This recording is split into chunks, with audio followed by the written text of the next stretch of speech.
Hey, if you want to move more so that you have greater longevity, meaning a better health span, you will love and enjoy every breath, every day, you need mobility.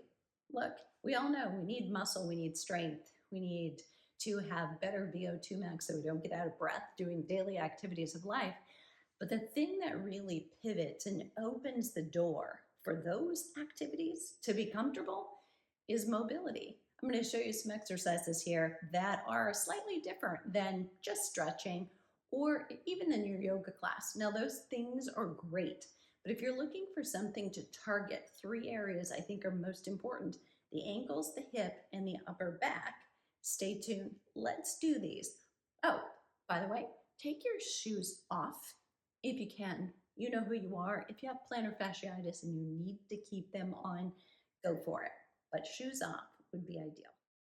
Start in a standing position with a squat, down as low as you can, feet flat, hands down for support. Push your bum to the ceiling, and then we will gently roll up, softening the knees as you need to, meaning not straight-legged. And again, we come down into a deep squat. Heels stay down, drop the seat as low as you comfortably can as you're warming up. Hands to the ground to support yourself in pushing up. Briefly pause and then gently round and roll up to the reach. We'll do one more. Come into a deep squat. Heels should stay down. Press through the hands, raise the tailbone up, and then round and roll all the way up. Good. Lengthen the spine by hands all the way up. Next, we come into that deep squat and we're simply going to hold it. Notice that your heels do stay down, hips drop low, and you can rock and roll just back and forth a little bit, opening up the hips. You can turn to one side, to your left and to your right.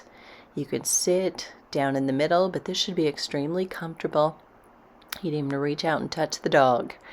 But there should be no pain here, just very passively you're rounded in the back.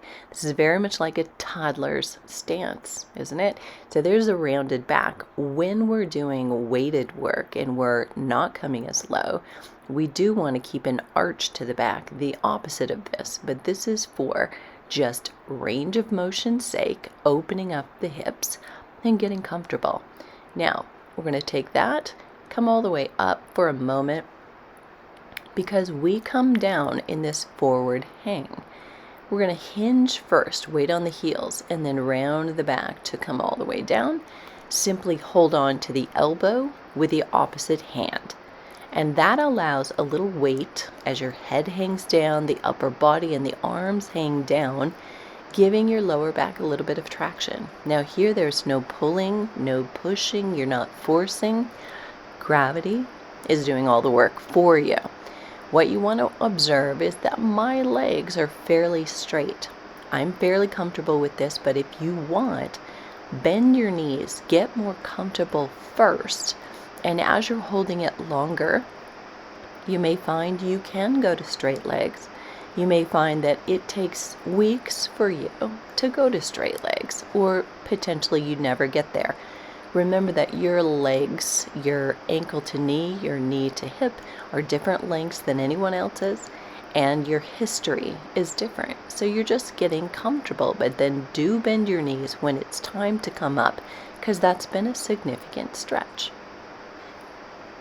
We're going to come to the mat again to a downward facing dog. Essentially feet, hands on the ground, tailbone up, long back, but lift the heels, bend your knees.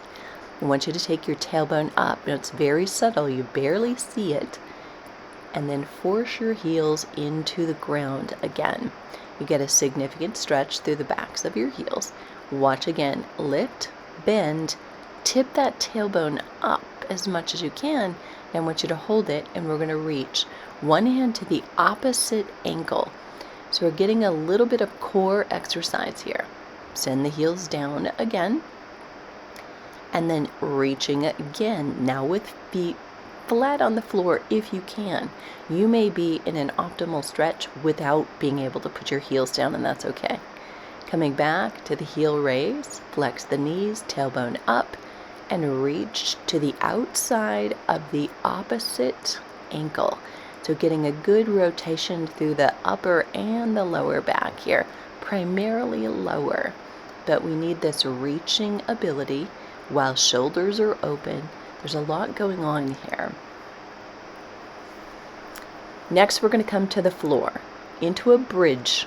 Lying down, just raise the hips, knees to hips to shoulders, nice straight line.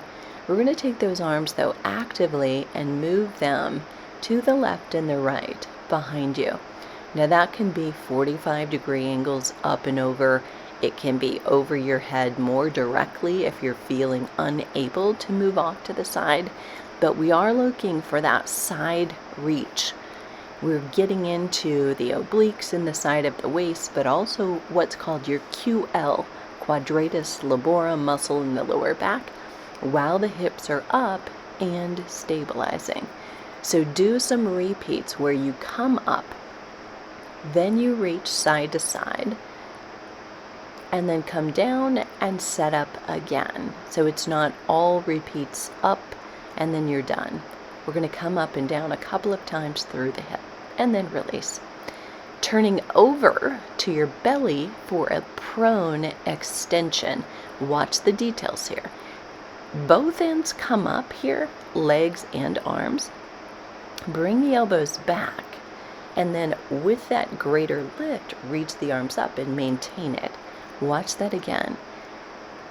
So you're going to turn as you lift the head, center it, lift up like Superwoman. Now pull the elbow back and notice how higher you come through the upper back. Hold that height as you extend the arm, and then drop down and release.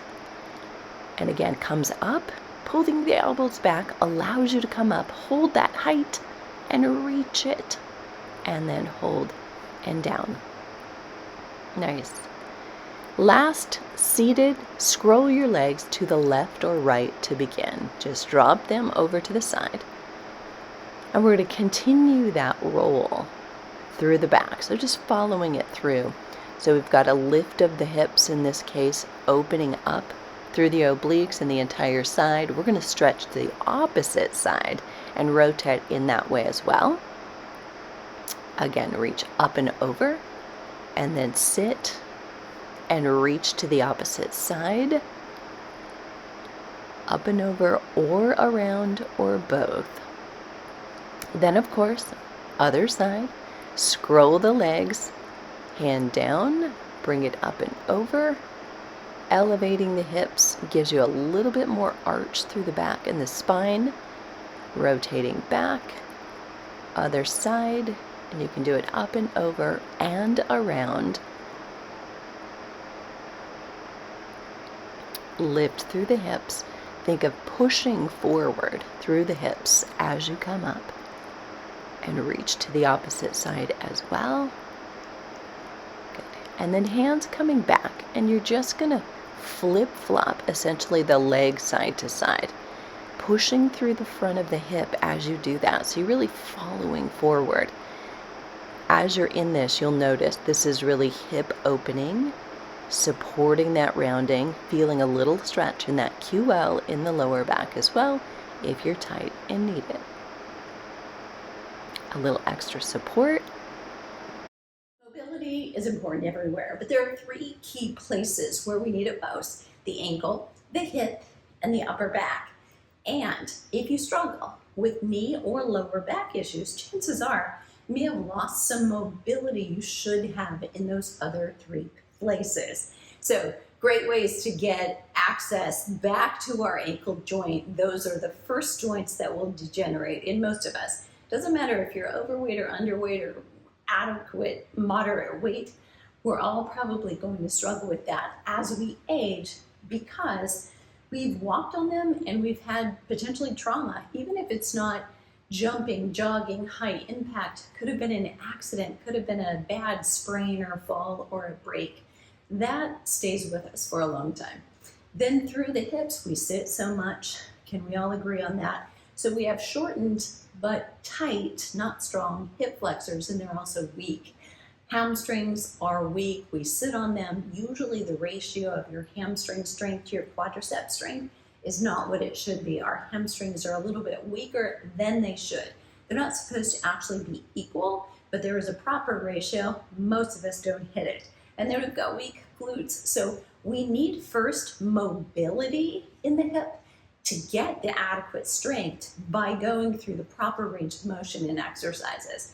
And then our upper back, that might surprise you, but we lose this mobility, and part of it is we tend to get forward head hang, it's pulling down on us, and we get very passive here. When we walk, we don't swing our arms. A lot of us are walking pretty stiffly with our arms. We don't even realize we're doing it until someone is watching your gait. So getting used to swinging the arms, not like this, that's overdone, but naturally having loose arms because your upper body is loose will benefit you so very much. So the question is going to be, how do I use these exercises?